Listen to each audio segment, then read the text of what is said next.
Hello everyone, स्वागत है एक बार फिर से आप सभी का आपके अपने YouTube channel state PCS hub में। हम सॉल्व कर रहे हैं यूपी पीसीएस प्रीलिम्स परीक्षा और साथ ही आरओ के लिए जनरल स्टडी टेस्ट सीरीज।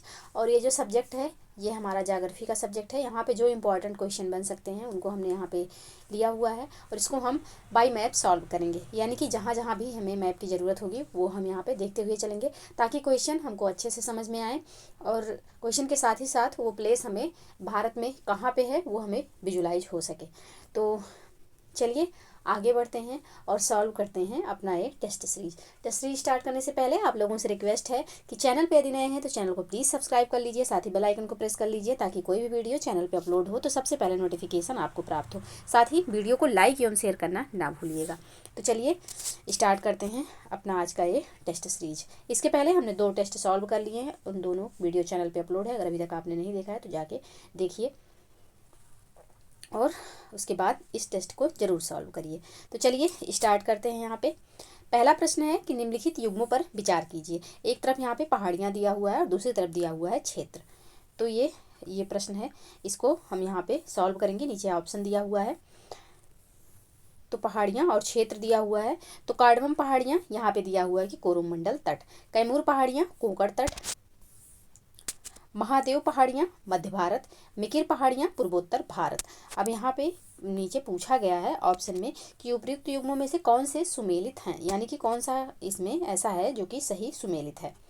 तो यहाँ पे आइए देखते हैं कि कौन कौन सा यहाँ पे सही सुमेलित है। अब दिया हुआ है कि कार्डमम पहाड़ियाँ कोरोमंडल तट, कैमूर पहाड़ियाँ कोंकण तट, महादेव पहाड़ियाँ मध्य भारत और मिकिर पहाड़ियाँ तो पूर्वोत्तर भारत। तो आइए इसको पहले मैप में देखते हैं।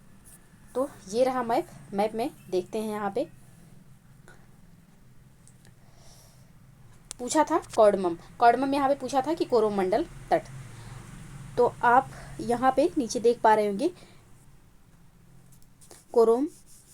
कार्डमम जो कि कहाँ पे है, ये जो है ये पहाड़ियाँ जो है ये तमिलनाडु एवं केरल की सीमा पर मालाबार तट के समानांतर है, यानी कि कुछ इस दिशा में मालाबार तट के समानांतर हैं। और ये जो है ये मालाबार तट है केरल के, और इधर जो है ये कोरोमंडल तट है। तो जब ये कोरोमंडल तट है तो यहाँ पे तो कार्डमम है नहीं, तो यहाँ पे जो पहला दिया हुआ है कि कार्डमम पहाड़ियाँ कोरोमंडल तट, ये गलत हो जाएगा। दूसरा यहाँ पे दूसरी पहाड़ियाँ कैमूर पहाड़ियाँ दिया हुआ है और कहा गया है कैमूर पहाड़ियाँ कि ये कोंकण तट। तो आपका जो कोंकण तट है वो इस साइड, यहाँ पे इस साइड को कोंकण तट कहा जाता है। और कैमूर पहाड़ियाँ आप यहाँ पे देख पाएंगे, ये रहा आपका कैमूर हिल्स, जिसका विस्तार जो है मध्य प्रदेश से लेकर के यहाँ पे बिहार तक, यहाँ पे जो कैमूर जिला है यहाँ तक इसका विस्तार है। मध्य प्रदेश, उत्तर प्रदेश और बिहार तक कैमूर हिल्स का यहाँ पे विस्तार है। तो कैमूर पहाड़ियाँ यहाँ पे जो कोंकण तट दिया हुआ है ये गलत दिया हुआ है, कैमूर पहाड़ियाँ जो है यह कोंकण तट पर नहीं है। तो दूसरा भी यहाँ पे असुमेलित हो जाएगा। साथ ही महादेव पहाड़ियाँ दिया हुआ है, तो महादेव पहाड़ियाँ यहाँ पे देखेंगे तो ये देखिए आपको मध्य भारत में महादेव पहाड़ियाँ दिख रही हैं, महादेव हिल्स यहाँ पे लिखा हुआ है। तो मध्य भारत महादेव पहाड़ियाँ बिल्कुल सही हो जाएगा। और साथ ही जो चौथा है मिकिर पहाड़ियाँ दिया हुआ है पूर्वोत्तर भारत। तो यहाँ पे मिकिर पहाड़ियाँ जो है यह पूर्वोत्तर भारत, यानी कि कुछ इस एरिया में आपको मिकिर पहाड़ियाँ देखने को मिल जाएंगी, इस वाले एरिया में। तो यहाँ पे ये जो तीसरा एवं चौथा दिया हुआ है। अब क्वेश्चन पे वापस आते हैं।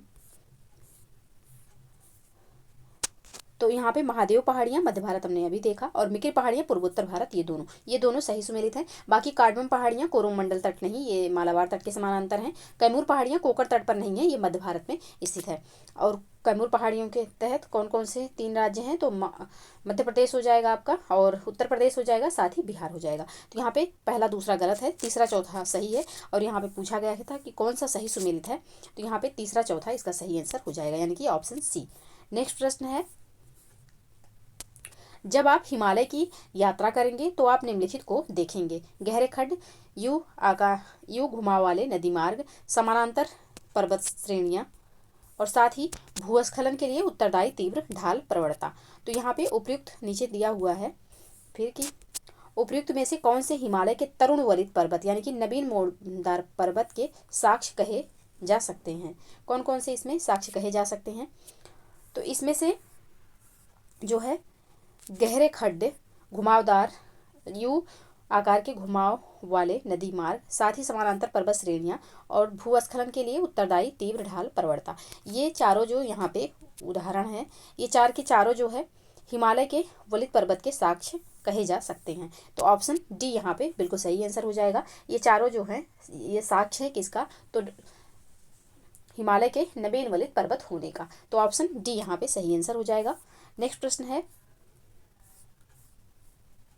कथन है यहाँ पे कि हिमालय पर्वत श्रृंखला में प्रायः मलबा, अवधाव एवं भूस्खलन की घटनाएं घटित होती रहती हैं। कारण क्या है? कि हिमालय की तुलना में तमिलनाडु, कर्नाटक एवं केरल की सीमा बनाता हुआ नीलगिरी एवं पश्चिमी तट के किनारे और पश्चिमी घाट अपेक्षाकृत विवर्तन की दृष्टि से अधिक अस्थायी हैं तथा बहुत नरम शैलों से निर्मित हैं। अब यहाँ पे पूछा गया है कि इनमें से कौन सा यहाँ पे सही होगा, यानी कि यह स्पष्टीकरण दे रहा है या नहीं दे रहा है, कथन कारण दोनों सही है या फिर सिर्फ कथन सही है, कारण गलत है, या फिर कथन गलत है, कारण सही है। तो यहाँ पे चार ऑप्शन दिए हुए हैं, अब इसमें से यहाँ पे देखना है। तो सबसे पहले यहाँ पे जो दिया हुआ है कि हिमालय पर्वत श्रृंखला में प्रायः मलबा, अवधाव एवं भूस्खलन की घटनाएं घटित होती रहती है। तो आप लोगों ने देखा होगा कि जो आपका उत्तराखंड है यहाँ पे कितना ज़्यादा भूस्खलन की समस्या होती है, और भूस्खलन और भूकंप ऐसी समस्याएं हैं जिनका पहले से पता नहीं लगाया जा सकता। ये अचानक सी चीज़ें होती हैं जिसमें जनधन की बहुत ज़्यादा हानि हो जाती है। तो यहाँ पे जो कथन दिया हुआ है, कथन तो बिल्कुल सही है, जबकि यहाँ पे जो दिया हुआ है कि हिमालय की तुलना में तमिलनाडु, कर्नाटक एवं केरल की सीमा बनाता हुआ नीलगिरी एवं पश्चिमी तट के किनारे और पश्चिमी घाट अपेक्षाकृत विवर्तन की दृष्टि से अधिक अस्थायी हैं तथा बहुत नरम शैलों से निर्मित हैं, तो ये गलत है। जो ये प्रायद्वीपीय भारत है, ये वाला जो है क्षेत्र जो है यह नरम शैलों से नहीं, ये बेसाल्ट शैलों से निर्मित हुआ है। जहाँ पे आप देखेंगे गुजरात हो गया, आपका महाराष्ट्र क्षेत्र हो गया, तो यहाँ बेसाल्ट के निर्मित होने की वजह से आपको क्या मिलता है? तो काली मिट्टी यहाँ पे पाई जाती है। तो यहाँ पे कारण जो है गलत हो जाएगा, सिर्फ यहाँ पे कथन सही है। तो इसका जो सही आंसर होगा यह हो जाएगा ऑप्शन सी। ऑप्शन सी यहाँ पे सही आंसर होगा। और आप लोगों से पूछना चाहते हैं कि आप लोग कमेंट सेक्शन में ज़रूर बताया करिए कि जो हम बताते हैं वो आप लोग को समझ में आता है या नहीं। चलिए आगे बढ़ते हैं।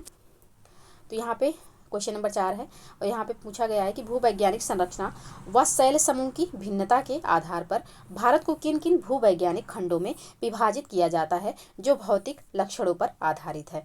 अब यहाँ पे पहला है प्रायद्वीपीय खंड, दूसरा है हिमालय और अन्य अतिरिक्त प्रायद्वीपीय पर्वतमालाएं, तीसरा है सिंधु गंगा ब्रह्मपुत्र का मैदान, और चौथा है प्रायद्वीपीय भारतीय द्वीप समूह। तो यहाँ पे अब यहाँ पे पूछा क्या गया है? तो पूछा गया है भूवैज्ञानिक संरचना व शैल समूह की भिन्नता के आधार पर भारत को किन किन भूवैज्ञानिक खंडों में विभाजित किया जाता है जो भौतिक लक्षणों पर आधारित है। तो यहाँ पे इसका जो सही आंसर हो जाएगा यह हो जाएगा, यहाँ पे प्रायद्वीपीय खंड भी होगा, हिमालय व अन्य अतिरिक्त प्रायद्वीपीय पर्वतमालाएं भी होंगी, और साथ ही सिंधु गंगा ब्रह्मपुत्र मैदान भी होगा। यहाँ पे भारतीय द्वीप समूह नहीं होगा। तो इसका जो सही आंसर हो जाएगा यह हो जाएगा 1, 2 और 3। ऑप्शन सी में है, ऑप्शन सी यहाँ पे सही आंसर हो जाएगा। तो इसकी थोड़ी सी व्याख्या देखते हैं इस प्रश्न की। तो यहाँ पे भूवैज्ञानिक संरचना व शैल समूह की भिन्नता के आधार पर भारत को कितने समूहों में बांटा गया है? तो सिर्फ 3 खंडों में विभाजित किया गया है। और वो 3 खंड कौन कौन से हैं? तो प्रायद्वीपीय खंड, हिमालय और अन्य अतिरिक्त प्रायद्वीपीय पर्वतमालाएं, सिंधु गंगा ब्रह्मपुत्र का मैदान, इसमें इनको बांटा गया है। अब आइए मैप में थोड़ा सा देख लेते हैं कि ये 3 खंड जो हैं या कौन कौन से हैं। तो मैप ये रहा मैप, और यहाँ पे 3 जो खंड बताया गया है किसके आधार पर? तो शैल समूह की भिन्नता के आधार पर। तो एक हो जाएगा आपका प्रायद्वीपीय खंड, जो यहाँ पे आप ये वाला एरिया देख रहे हैं ये आपका हो जाएगा प्रायद्वीपीय खंड। साथ ही दूसरा जो है हिमालय और अन्य अतिरिक्त प्रायद्वीपीय पर्वतमालाएं हो जाएंगी, ये वाला जो एरिया है ये सब, ये इसके साथ ही, और ये वाला एरिया। और साथ ही जो तीसरा बताया गया है तो सिंधु गंगा ब्रह्मपुत्र का मैदान। तो सिंधु गंगा ब्रह्मपुत्र का मैदान जो है, या जो जितना भी ग्रीनरी इधर दिख रहा है और इधर इसे लेकर के ये सब, तो यहाँ पे 3 भागों में बांटा गया है। किसके आधार पर? तो भूवैज्ञानिक संरचना व शैल समूह के आधार पर। इसको याद रखिएगा, 3 खंडों में इनको विभाजित किया गया है। तो यहाँ पे इसका जो सही आंसर हो जाएगा प्रश्न संख्या 4 का, यह हो जाएगा ऑप्शन सी। ऑप्शन सी यहाँ पे बिल्कुल सही आंसर हो जाएगा। नेक्स्ट प्रश्न है, निम्नलिखित में से कौन कौन से क्षेत्र प्रायद्वीपीय खंड के भाग हैं? कार्बी एंगलांग का पठार, अरावली पर्वत श्रृंखला एवं थार का मरुस्थल, मेघालय का पठार, छोटा नागपुर का पठार या फिर मिजो श्रेणियाँ। तो इसमें से कौन कौन से भाग हैं जो कि प्रायद्वीपीय खंड के भाग हैं, यह पूछा गया है। तो इसमें से प्रायद्वीपीय खंड के जो भाग हो जाएंगे वह क्या क्या हो जाएगा यहाँ पे? तो कार्बी एंगलांग का जो पठार है ये हो जाएगा, साथ ही अरावली पर्वत श्रृंखला एवं थार मरुस्थल हो जाएगा, और फिर मेघालय का पठार, और लास्ट में छोटा नागपुर का पठार। तो ये प्रायद्वीपीय खंड के भाग हैं।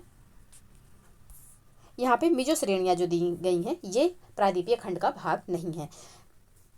अगर इसके स्थान पर मेघालय का पठार होता तो वो प्रायद्वीपीय खंड का भाग होता, लेकिन मिजो श्रेणियाँ अभी हम देखते हैं मैप में कि मिजो श्रेणियाँ कहाँ पे स्थित है, जिसकी वजह से ये प्रायद्वीपीय खंड का भाग नहीं है। तो यहाँ पे इस प्रश्न का जो सही आंसर हो जाएगा, यहाँ पे पहला, दूसरा, तीसरा एवं चौथा होगा। तो ऑप्शन सी यहाँ पे बिल्कुल सही आंसर हो जाएगा, क्योंकि जो ये मिजो प्रायद्वीपीय मतलब श्रेणी है, ये जो है ये हिमालय का पार्ट है। आइए इसको मैप में देखते हैं। सॉरी, ये वाला मैप उससे रिलेटेड नहीं है, तो दूसरा मैप, हाँ ये वाला, या फिर इससे भी एक अच्छा मैप है, इसको हमने, हाँ ये यहाँ पे आप सही से देख पाएंगे।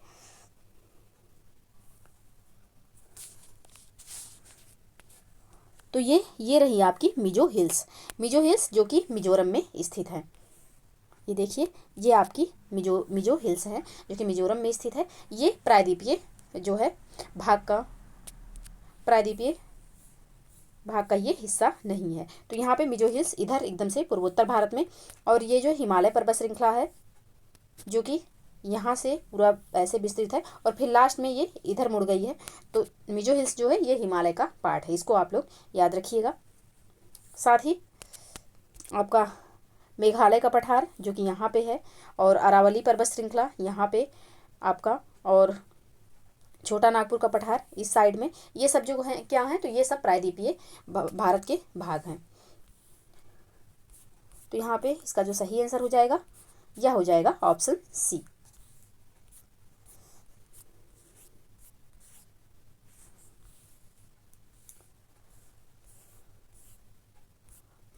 ऑप्शन, एक मिनट, हाँ ऑप्शन सी यहाँ पे इसका सही आंसर हो जाएगा, यानी कि 1, 2, 3 और 4, ऑप्शन सी सही आंसर होगा। नेक्स्ट प्रश्न है, भारतीय प्रायद्वीपीय क्षेत्र के संदर्भ में नीचे दिए गए कथनों में से कौन से कथन सत्य हैं? पहला है, प्रायद्वीपीय खंड की उत्तरी सीमा कटी-फटी है। दूसरा है, पश्चिम बंगाल में मालदा भ्रंश उत्तर पूर्वी भाग में स्थित मेघालय व कार्बी एंगलांग पठार को छोटा नागपुर पठार से अलग करता है। और यहाँ पे तीसरा कथन है कि प्रायद्वीपीय पठार कम ऊंची पहाड़ियों एवं चौड़ी घाटियों से बना है। तो यहाँ पे पूछा गया है कि कौन कौन से कथन यहाँ पे सत्य हैं। तो इसका जो सही आंसर हो जाएगा यह हो जाएगा ऑप्शन डी, यानी कि सभी कथन यहाँ पे सत्य हैं। प्रायद्वीपीय खंड की उत्तरी सीमा जो है यह कटी फटी है, जो कच्छ से प्रारंभ होकर अरावली पहाड़ियों के पश्चिम से गुजरती हुई दिल्ली तक, और फिर यमुना व गंगा नदी के समानांतर राजमहल की पहाड़ियों व गंगा डेल्टा तक जाती है। पश्चिम बंगाल में मालदा भ्रंश उत्तर पूर्वी भाग में स्थित मेघालय व कार्बी एंगलांग पठार को छोटा नागपुर पठार से अलग करता है। तो यहाँ पे पहला कथन बिल्कुल सही हो जाएगा। दूसरा यहाँ पे दिया हुआ है कि पश्चिम बंगाल में मालदा भ्रंश उत्तर पूर्वी भारत में स्थित मेघालय व कार्बी एंगलांग पठार को छोटा नागपुर पठार से अलग करता है। तो प्रायद्वीपीय, तो ये भी कथन यहाँ पे सही आंसर हो जाएगा। और साथ ही प्रायद्वीपीय पठार कम ऊंची पहाड़ियों एवं चौड़ी घाटियों से बना है। तो यहाँ पे ये भी कथन बिल्कुल सही है कि प्रायद्वीपीय पठार जो है यह आग्नेय तथा रूपांतरित शैलों से निर्मित, यानी कि ग्रेनाइट तथा नीस से निर्मित कम ऊंचाई वाले पहाड़ियों एवं चौड़ी घाटियों से बना हुआ है। तो यहाँ पे चौड़ी घाटियाँ भी हैं और कम ऊंचाई वाली पहाड़ियाँ भी हैं। तो तीनों कथन यहाँ पे बिल्कुल सही आंसर हो जाएगा, इसका ऑप्शन डी, तीनों कथन बिल्कुल सही हैं। नेक्स्ट प्रश्न है, हिमालय पर्वत श्रृंखला के संदर्भ में नीचे दिए गए कथनों पर विचार कीजिए। पहला है, हिमालय पर्वत श्रृंखला की भूवैज्ञानिक संरचना तरुण, दुर्बल और लचीली है। दूसरा है, हिमालय पर्वत श्रृंखला वर्तमान समय में भी बहिर्जनित तथा अंतर्जनित बलों की अंतःक्रिया से प्रभावित है। अब यहाँ पे उपयुक्त में से कौन सा कथन सत्य है या है? तो इसका जो सही आंसर होगा यहाँ पे पहला जो कथन है, पहले कथन देखते हैं कि हिमालय पर्वत श्रृंखला की भूवैज्ञानिक संरचना तरुण, दुर्बल और लचीली है। तो यहाँ पे ये कथन बिल्कुल सही है, पहला कथन यहाँ पे सही हो जाएगा। दूसरा है कि हिमालय पर्वत श्रृंखला वर्तमान समय में भी बहिर्जनित तथा अंतर्जनित बलों यानी कि बाहरी बल और साथ ही जो जमीन के अंदर से बल लग रहा है उन बलों की अंतर्क्रिया से प्रभावित है। तो बिल्कुल प्रभावित है, क्योंकि दो प्लेटों के टकराव से ही यहाँ पे टेथिस सागर के स्थान पर हिमालय पर्वत का उत्थान हुआ है और ये प्लेटें अभी भी आपस में टकरा रही हैं, जिसका जो साक्ष्य है भूकंप है, जिसकी वजह से प्लेटों के टकराने से ही यहाँ पे भूकंप आता है। तो यहाँ पे दोनों कथन बिल्कुल सही हो जाएगा, तो यहाँ पे ऑप्शन सी इसका सही आंसर हो जाएगा। नेक्स्ट प्रश्न है, हिमालय पर्वत अभी भी युवावस्था में है, इसका प्रमाण है गार्ज, वी आकार की घाटियां, छिप्रिकाएं, जल प्रपात। तो यहाँ पे कौन कौन से इसके प्रमाण हैं? तो हिमालय पर्वत श्रृंखला की उत्पत्ति जो है यह विवर्तनिक हलचलों से जुड़ी है, तेज बहाव वाली नदियों से अपर्दित ये पर्वत अभी भी युवावस्था में है। जो हिमालय पर्वत है यह नवीन वलित पर्वत का उदाहरण है और इसी में दुनिया की सबसे ऊंची चोटी माउंट एवरेस्ट स्थित है। बृहद हिमालय का ही पार्ट है जो माउंट एवरेस्ट है, जो कि नेपाल में स्थित है। तो यहाँ पे जो गार्ज भी हैं, भी आकार की घाटियां हैं, छिप्रिकाएं हैं और जलप्रपात हैं, ये सब किसके प्रमाण हैं? तो ये सब जो है हिमालय पर्वत के युवा अवस्था में स्थित होने के प्रमाण हैं। तो इसका जो सही आंसर हो जाएगा यह हो जाएगा ऑप्शन डी, यानी कि उपयुक्त सभी। ऑप्शन डी यहाँ पे सही आंसर होगा। नेक्स्ट प्रश्न है, नीचे दिए गए कथनों पर विचार कीजिए। पहला कथन है कि हिमालय पर्वत श्रृंखला का विस्तार पश्चिम पूर्व दिशा में सतलुज नदी से लेकर ब्रह्मपुत्र नदी तक है। दूसरा कथन है कि हिमालय पर्वत श्रृंखला की चौड़ाई पश्चिम से पूर्व की ओर घटती जाती है। और तीसरा कथन है कि हिमालय पर्वत श्रृंखला के पश्चिमी भाग की ऊंचाई में पूर्वी भाग की अपेक्षा अधिक विविधता पाई जाती है। पश्चिमी भाग की ऊंचाई में पूर्वी भाग की अपेक्षा अधिक विविधता पाई जाती है। अब यहाँ पे उपयुक्त में से कौन सा कथन असत्य है? असत्य कथन यहाँ पे पूछा गया है कि कौन कौन सा कथन यहाँ पे असत्य है। तो इसका जो सही आंसर हो जाएगा यह हो जाएगा, कौन कौन से कथन यहाँ असत्य हैं? तो एक बार पहला यहाँ पे देखते हैं। पहला कथन तो यहाँ पे दिया हुआ है कि हिमालय पर्वत श्रृंखला का विस्तार पश्चिम पूर्व दिशा में सतलुज नदी से लेकर ब्रह्मपुत्र नदी तक है, जो कि यहाँ पे ये कथन गलत है, क्योंकि यह सिंधु नदी से लेकर के ब्रह्मपुत्र नदी तक है जो यहाँ पे हिमालय का विस्तार है।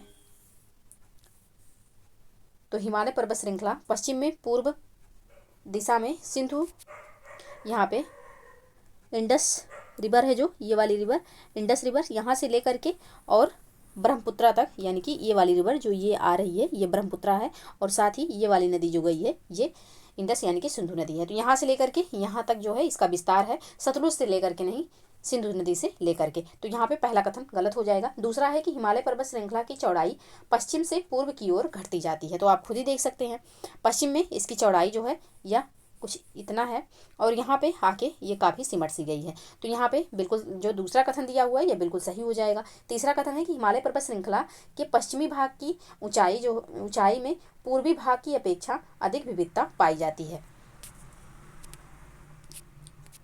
तो यहाँ पे ये कथन गलत हो जाएगा, क्योंकि पूर्वी भाग आप देख पा रहे होंगे विविध, जो आप एक तरीके से ये जानिए जैव विविधता के बारे में ही जानिए। जब जो कर्क रेखा, मकर रेखा ये हैं, यहाँ के बीच में जितनी विविधता पाई जाएगी, जब जब आप ध्रुवों की ओर बढ़ेंगे तो जैव विविधता कम होती जाएगी। जैव विविधता जो है वो किस पे निर्भर करती है? तो सूर्य की रोशनी पर निर्भर करती है। जितनी ज़्यादा सूर्य की रोशनी प्राप्त होगी हमें, उतनी ज़्यादा विविधता रहेगी। जैसे जैसे हम ऊपर की ओर बढ़ेंगे, यानी कि अक्षांशीय अपना विस्तार करेंगे, ऊपर जाएंगे, तो ये जो है विविधता कम होती जाएगी। तो आप देख पाएंगे कि जो कर्क रेखा यहाँ से जाती है, तो कर्क रेखा के सबसे नज़दीक कौन सा एरिया है? तो ये वाला नज़दीक है और ये कितना ऊपर है। तो यहाँ पे हमेशा बर्फ़ जमी रहेगी, तो यहाँ विविधता कहाँ मिलेगी? तो अगर विविधता की बात किया जाए तो ज़्यादा विविधता पूर्वी हिमालय में होगा, ना कि पश्चिमी हिमालय में। तो यहाँ पे तीसरा कथन भी गलत हो जाएगा। तो इसका जो सही आंसर होगा, यानी कि प्रश्न में पूछा क्या गया है, तो प्रश्न में पहले से ही पूछा गया है कि कौन सा यहाँ पे असत्य है। प्रश्न संख्या 9 ही है, तो यहाँ पे असत्य पूछा गया है। तो यहाँ पे पहला एवं तीसरा यहाँ पे असत्य हैं, दूसरा यहाँ पे सही है। तो यहाँ पे पहला एवं तीसरा इसका सही आंसर हो जाएगा, क्योंकि प्रश्न में असत्य पूछा गया है। तो ऑप्शन सी यहाँ पे बिल्कुल सही आंसर हो जाएगा। नेक्स्ट प्रश्न है, महान हिमालय या आंतरिक हिमालय के संदर्भ में नीचे दिए गए कथनों पर विचार कीजिए। पहला कथन है कि हिमालय पर्वत श्रृंखला में यह सबसे अधिक सतत श्रृंखला है। महान हिमालय एवं आंतरिक हिमालय के संदर्भ में नीचे दिए गए कथनों पर विचार करना है। और पहला कथन है कि हिमालय पर्वत श्रृंखला में यह सबसे अधिक सतत श्रृंखला है। दूसरा कथन है कि हिमालय के इस भाग का क्रोड ग्रेनाइट से बना है। तीसरा कथन है कि इस श्रृंखला में गर्मी के कुछ महीनों में बर्फ की परत पूरी तरह पिघल जाती है। अब यहाँ पे किसके बारे में बात हो रही है, तो ये महान हिमालय या आंतरिक हिमालय के बारे में बात हो रही है। आइए पहले एक बार देख लेते हैं कि महान हिमालय कहाँ पर है।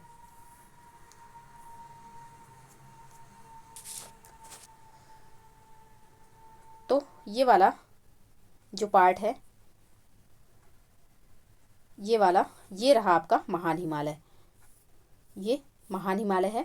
और साथ ही इसके नीचे जो है लघु हिमालय है। लघु हिमालय में दो श्रेणियां आती हैं, जो कि पीर पंजाल और धौलाधर और पीर पंजाल। और साथ ही यहाँ नेपाल में महाभारत हिल्स भी आती हैं, उसके नीचे शिवालिक आ जाता है। तो यहाँ पे ग्रेट हिमालय की स्थिति कुछ यहाँ पे है। तो इसी के बारे में यहाँ पे क्वेश्चन दिया हुआ है। अब ये क्वेश्चन में मैप देखने की आवश्यकता नहीं है। तो हिमालय पर्वत श्रृंखला में यह सबसे अधिक सतत श्रृंखला है, ये यहाँ पे कथन दिया हुआ है। तो ये कथन यहाँ पे बिल्कुल सही है कि महान हिमालय में जो हिमालय पर्वत श्रृंखला जो है, महान हिमालय जो है, यह सबसे अधिक सतत श्रृंखला है। यानी कि ये उतना ज़्यादा टूटी फूटी नहीं है। इसके बीच में दरार, जो दर्रा बोलते हैं जिनको, जैसे शिवकिला, जोजिला, इन सब की संख्या कम है, ये उतनी टूटी फूटी नहीं है। साथ ही हिमालय के इस भाग का क्रोड जो है ग्रेनाइट से बना है।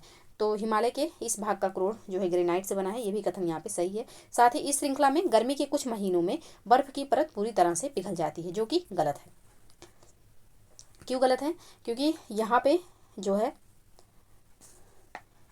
यहीं पे आप देखते हैं कि जो सबसे ऊंची चोटी है माउंट एवरेस्ट, इसी श्रृंखला में स्थित है। तो यहाँ पे इसकी ऊंचाई काफ़ी ज़्यादा है। और यहाँ पे जो हिमालय पर्वत में जो माउंट एवरेस्ट है बृहद हिमालय में, इसकी ऊंचाई कितनी है? तो इसकी ऊंचाई जो है 8,848 मीटर है। यानी कि 8 किलोमीटर की ऊंचाई पर कहाँ बर्फ़ पिघल पाएगी? तो यहाँ पे जो दिया हुआ है कि कुछ महीनों में बर्फ़ पिघल जाती है, ये यहाँ पे गलत है। तो तीसरा कथन यहाँ पे गलत हो जाएगा। पहला एवं दूसरा कथन यहाँ पे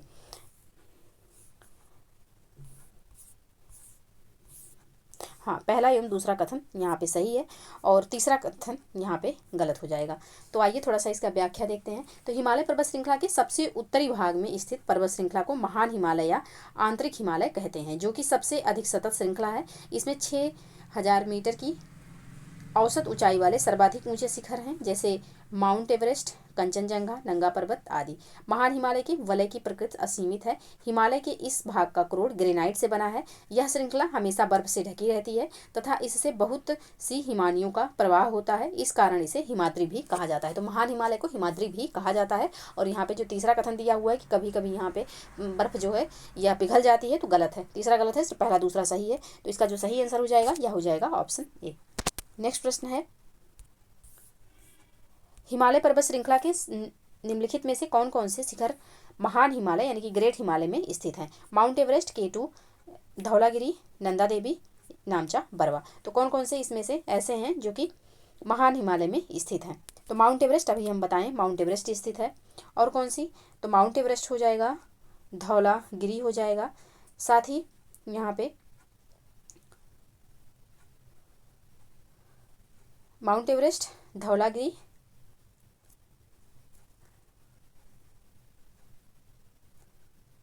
नंदा देवी और आपका हो जाएगा नामचा, बरवा। ये चार जो हैं किस में स्थित हैं? तो ये ग्रेट हिमालय यानी कि बृहद हिमालय में स्थित है। K2 जो है यह कराकोरम हिल्स में स्थित है। तो यहाँ पे कराकोरम पहाड़ी की ये चोटी है कौन? तो K2। और ये किसका पार्ट हो जाएगा? तो यह ट्रांस हिमालय का पार्ट हो जाएगा। ट्रांस हिमालय में कौन कौन से आते हैं? तो काराकोरम, लद्दाख और जास्कर ट्रांस हिमालय के पार्ट हैं। तो यहाँ पे ट्रांस हिमालय का पार्ट कौन सा हो जाएगा? तो K2 हो जाएगा, जो कि काराकोरम हिल्स इस सबसे ऊंची चोटी है। और साथ ही माउंट एवरेस्ट, धौलागिरी, नंदा देवी और नामचा बरवा, ये जो चार हैं ये किस में स्थित हैं? तो ये महान हिमालय में स्थित हैं। अब इसमें से कौन कौन से भारत में स्थित हैं? तो यहाँ पे भारत में जो हो जाएगा नंदा देवी हो जाएगा, और यहाँ पे नंदा देवी और नामचा बरवा, दक्षिण तिब्बत में ये स्थित है। नामचा पर्वत यहाँ पे नहीं होगा, नंदा देवी ही हो जाएगा एक जो है, यह भारत में स्थित है। साथ ही माउंट एवरेस्ट, धौलागिरी और नामचा पर्वत, ये जो है माउंट एवरेस्ट और धौलागिरी नेपाल में स्थित है, और साथ ही नामचा पर्वत जो है यह दक्षिणी तिब्बत में स्थित है। तो यहाँ पे इसका जो सही आंसर हो जाएगा यह हो जाएगा 1, 3, 4 और 5। 1, 3, 4, 5, ऑप्शन सी यहाँ पे सही आंसर हो जाएगा। नेक्स्ट प्रश्न है, निम्नलिखित में से कौन सी विशेषताएं मध्य हिमालय या लघु हिमालय पर्वत श्रृंखला की हैं? पहला है, यह हिमालय पर्वत श्रृंखला सबसे अधिक असतत है। दूसरा है, इन पर्वत श्रृंखलाओं का निर्माण मुख्यतः अत्यधिक संपीड़ित तथा परिवर्तित शैलों से हुआ है। दून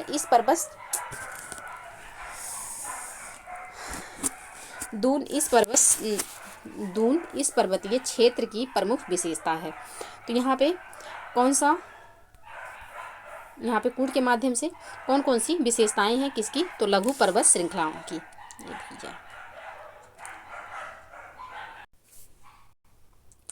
एक कहावत वो है, कोई डायलॉग टाइप में है कि किसी चीज़ को शिद्दत से चाहो तो सारी कायनात उसको मिलाने के लिए एक हो जाती हैं, और इधर तो है कि किसी चीज़ को शिद्दत से चाहो तो कुत्ते बिल्ली भी चाहते हैं कि ना होने पाए।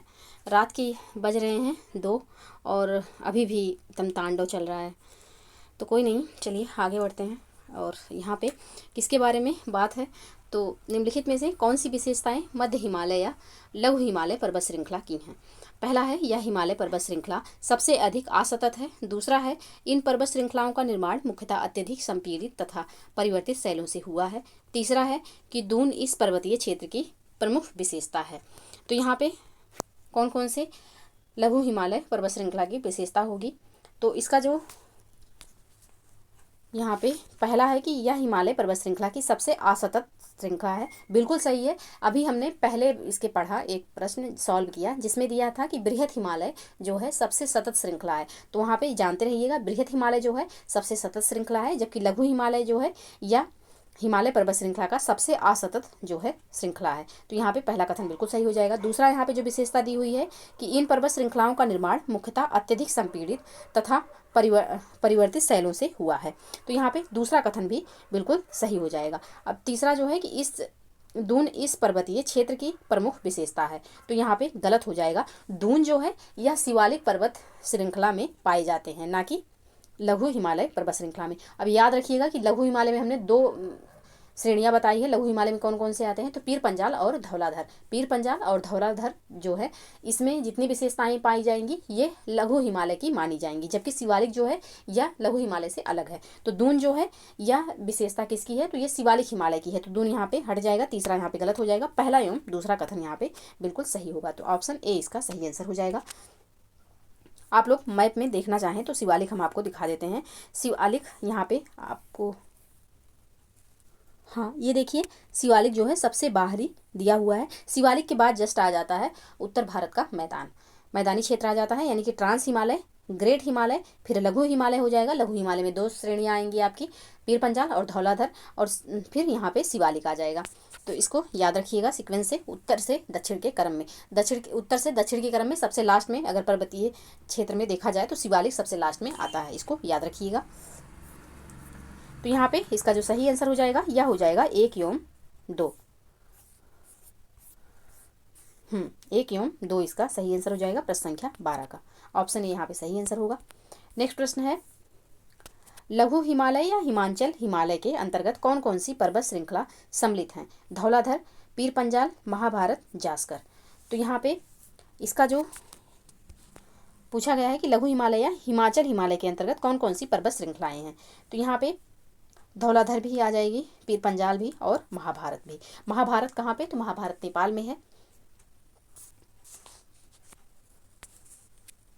तो इसका जो सही आंसर हो जाएगा यह हो जाएगा ऑप्शन बी। ऑप्शन बी यहाँ पे सही आंसर होगा। पीर पंजाल, धौलाधर एवं महाभारत पर्वत श्रृंखला जो है यह लघु हिमालय या हिमाचल हिमालय में स्थित है। पीर पंजाल पर्वत श्रृंखला सबसे लंबी तथा सबसे महत्वपूर्ण पर्वत श्रृंखला है, जबकि धौलाधर सबसे दक्षिणतम पर्वत श्रृंखला है। पीर पंजाल रेंज में बनिहाल दर्रा जम्मू को श्रीनगर से जोड़ता है। इस दर्रे में बनाई गई सुरंग को जवाहर सुरंग कहते हैं। उत्पत्ति एवं संरचना की दृष्टि से जास्कर श्रेणी बृहद हिमालय का भाग है। तो यहाँ पे इसका जो सही आंसर हो जाएगा यह हो जाएगा ऑप्शन बी। ऑप्शन बी यहाँ पे सही आंसर होगा। नेक्स्ट प्रश्न है, विश्व प्रसिद्ध कांगड़ा एवं कुल्लू घाटी स्थित है? महान हिमालय या आंतरिक हिमालय में, शिवालिक में या फिर ट्रांस हिमालय में? लास्ट नेक्स्ट ऑप्शन है मध्य हिमालय या लघु हिमालय में। तो विश्व प्रसिद्ध कांगड़ा एवं कुल्लू घाटी कहाँ पे स्थित है? तो ये जो घाटी है यह मध्य हिमालय एवं लघु हिमालय में स्थित है।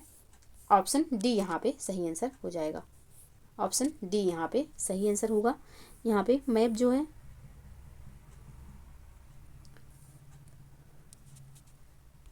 हाँ, तो यहाँ पे ये वाला रीजन जो है ये बृहद हिमालय का है और साथ ही ये आपका लघु हिमालय का हो जाएगा। और इसी एरिया में क्या पाया जाता है? तो इसी एरिया में कांगड़ा एवं कुल्लू घाटी स्थित है। तो इसका जो सही आंसर होगा ऑप्शन डी यहाँ पे हो जाएगा। मध्य हिमालय या लघु हिमालय पर्वत श्रृंखला में हिमाचल के कांगड़ा एवं कुल्लू की घाटियाँ स्थित हैं। इस क्षेत्र को पहाड़ी नगरों के लिए जाना जाता है।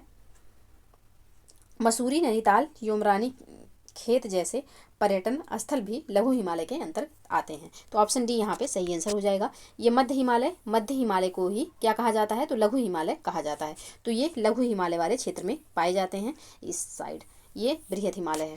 तो यहाँ पे इसका जो सही आंसर हो जाएगा ऑप्शन डी हो जाएगा। नेक्स्ट प्रश्न है,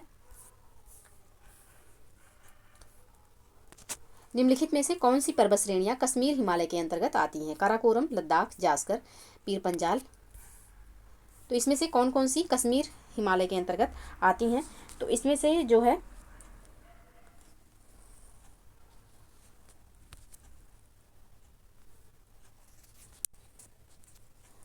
कश्मीर हिमालय के अंतर्गत काराकोरम भी आएगी, लद्दाख भी आएगा, जास्कर और पीर पंजाल भी आ जाएगा यहाँ पे। तो इसका जो सही आंसर हो जाएगा यह हो जाएगा ऑप्शन डी, यानी कि उपयुक्त सभी। ऑप्शन डी यहाँ पे सही आंसर होगा। तो काराकोरम, लद्दाख, जास्कर और पीर पंजाल कश्मीर हिमालय की पर्वत श्रेणियां हैं। कश्मीर हिमालय का उत्तर पूर्वी भाग जो बृहद हिमालय और काराकोरम श्रेणियों के बीच स्थित है, एक ठंडा मरुस्थल है। तो ऑप्शन डी यहाँ पे सही आंसर हो जाएगा। नेक्स्ट है यहाँ पे, नीचे दी गई सूचियों को सुमेलित कीजिए। यहाँ पे दर्रा दिया हुआ है, दूसरी तरफ यहाँ पे पर्वत श्रेणी दिया हुआ है कि यानी कौन सा दर्रा किस पर्वत श्रेणी में स्थित है। तो यहाँ पे जो जिला दर्रा दिया हुआ है तो ये बृहद हिमालय में स्थित है। साथ ही यहाँ पे दिया हुआ है बनिहाल दर्रा, तो बनिहाल दर्रा जो है यह पीर पंजाल श्रेणी में स्थित है। और ये किसको किसको जोड़ता है? तो जम्मू को श्रीनगर से जोड़ता है। बनिहाल जो है यह पीर पंजाल में स्थित है। और फोटुला दर्रा, तो फोटुला जो है यह जास्कर श्रेणी में स्थित है। फोटुला जो है यह जास्कर श्रेणी में। और खारदुंगला तो ये लद्दाख श्रेणी में स्थित है। तो यहाँ पे जोजिला जो है यह बृहद हिमालय में स्थित है। किसको किसको जोड़ता है? तो श्रीनगर को लेह व लद्दाख से जोड़ता है। और बनिहाल जो है यह पीर पंजाल श्रेणी में है, ये जम्मू को श्रीनगर से जोड़ता है। और फोटुला जो है यह जास्कर श्रेणी में स्थित है। और खारदुंगला जो है यह लद्दाख श्रेणी में स्थित है। तो इसका जो सही कोड बनेगा यह हो जाएगा 1 3 2 4। 1 3 2 4 ऑप्शन डी में है। ऑप्शन डी यहाँ पे बिल्कुल सही आंसर हो जाएगा। नेक्स्ट प्रश्न है, हिमालय की तीनों मुख्य पर्वत श्रृंखलाएं बृहद हिमालय, लघु हिमालय और शिवालिक श्रेणी हिमालय के किस खंड में अवस्थित हैं? कश्मीर हिमालय, दार्जिलिंग और सिक्किम हिमालय, हिमाचल और उत्तराखंड हिमालय या फिर अरुणाचल हिमालय, किस में स्थित हैं ये? तो ये जो है हिमालय के जो तीनों श्रेणियां हैं यह किस में स्थित हैं? तो ये स्थित हैं हिमाचल और उत्तराखंड हिमालय में। ऑप्शन सी यहाँ पे सही आंसर हो जाएगा। ऑप्शन सी यहाँ पे सही आंसर हो जाएगा। व्याख्या देखते हैं। तो हिमालय की तीनों मुख्य पर्वत श्रृंखलाएं बृहद हिमालय, लघु हिमालय और शिवालिक जो है यह हिमाचल और उत्तराखंड हिमालय में स्थित हैं। कुछ महत्वपूर्ण पर्वतीय नगर जैसे धर्मशाला, मसूरी, अल्मोड़ा, लैंसडाउन और रानीखेत जो हैं यह इसी क्षेत्र में स्थित हैं। तो ऑप्शन सी यहाँ पे सही आंसर हो जाएगा। नेक्स्ट प्रश्न है, पूर्वी हिमालय पहाड़ियों के संबंध में नीचे दिए गए कथनों पर विचार कीजिए। तो यहाँ पे पहला कथन है कि हिमालय पर्वत के इस भाग में पहाड़ियों की दिशा पश्चिम से पूर्व है। दूसरा है कि ये पहाड़ियाँ मजबूत बलुआ पत्थर जो अवसादी शैल हैं से बनी हैं। उपयुक्त में से कौन से कथन सत्य हैं? यहाँ पे सत्य कथन बताना है कि कौन से कथन यहाँ पे सत्य हैं। तो यहाँ पे सिर्फ और सिर्फ दूसरा कथन सत्य है, पहला यहाँ पे सही नहीं है।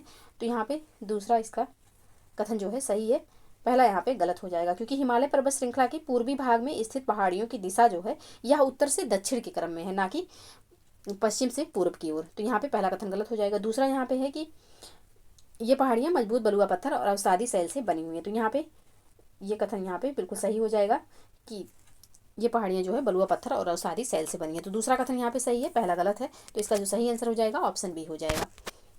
नेक्स्ट प्रश्न है, हिमालय पर्वत श्रृंखला की पूर्वी पहाड़ियों का उत्तर से दक्षिण की ओर सही क्रम है। पटकाई बूम, नागा पहाड़ी, मणिपुर पहाड़ियाँ, मिजो पहाड़ियाँ। पटकाई बूम, नागा पहाड़ियाँ, मिजो पहाड़ियाँ, मणिपुर पहाड़ियाँ।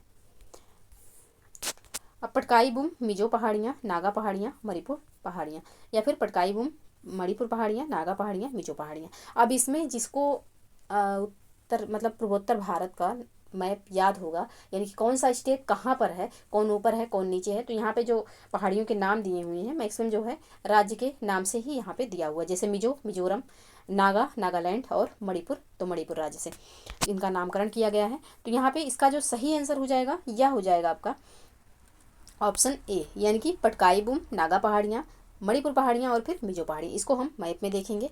तो आइए इसको पहले मैप में देख लेते हैं कौन सा मैप इसके लिए सुटेबल है, यानी कि किसको देखें। हाँ, ये वाला मैप बिल्कुल सही है, यहाँ पे दिखाई देगा आपको। ये देखिए, सबसे पहले आपका आएगा पटकाई बूम इस वाले एरिया में, फिर मिकिर हिल्स है यहाँ पे, और फिर यहाँ पे आ जाएगा नागा हिल्स, और कुछ यहाँ पे है मणिपुर पहाड़ियाँ। मणिपुर राज्य में ही होंगी मणिपुर पहाड़ियाँ। साथ ही ये रहा आपका मिजो हिल्स। तो सीक्वेंस जो बनेगा यह हो जाएगा पटकाई बूम, नागा हिल्स जो कि नागालैंड में है, मणिपुर हिल्स यानी कि मणिपुर पहाड़ियाँ, और मिजो हिल्स यानी कि मिजोरम। तो इसका जो सही सीक्वेंस होगा Patkai boom, Naga hills, Manipur hills और मिजो हिल्स। तो यहाँ पे ऑप्शन ए इसका बिल्कुल सही आंसर हो जाएगा।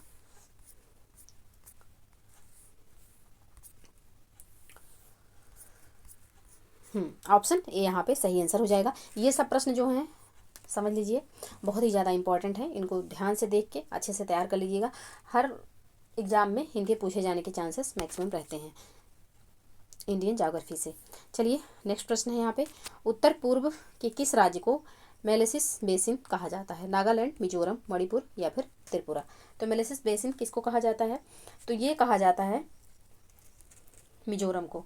ऑप्शन यहाँ पे बी इसका सही आंसर हो जाएगा। मिजोरम को कहा जाता है तो मोलेसिस बेसिन कहा जाता है। ऑप्शन बी यहाँ पे सही आंसर हो जाएगा। उत्तर पूर्वी राज्य मिजोरम को मोलेसिस बेसिन कहा जाता है, जो कि मृदुल और असंगठित चट्टानों से बना हुआ है। तो ऑप्शन बी यहाँ पे सही आंसर हो जाएगा। ये रहे 20 प्रश्न जिनको हमने सॉल्व किया, और आई होप कि आप लोगों को वीडियो पसंद आई हो। वीडियो पसंद आए तो प्लीज़ लाइक एंड शेयर जरूर कर दीजिएगा। चैनल पर रहे हैं तो चैनल को प्लीज़ सब्सक्राइब कर लीजिए। मिलते हैं नेक्स्ट क्लास में, तब तक के लिए आप लोग पढ़ते रहिए, स्वस्थ रहिए। जय हिंद, जय भारत।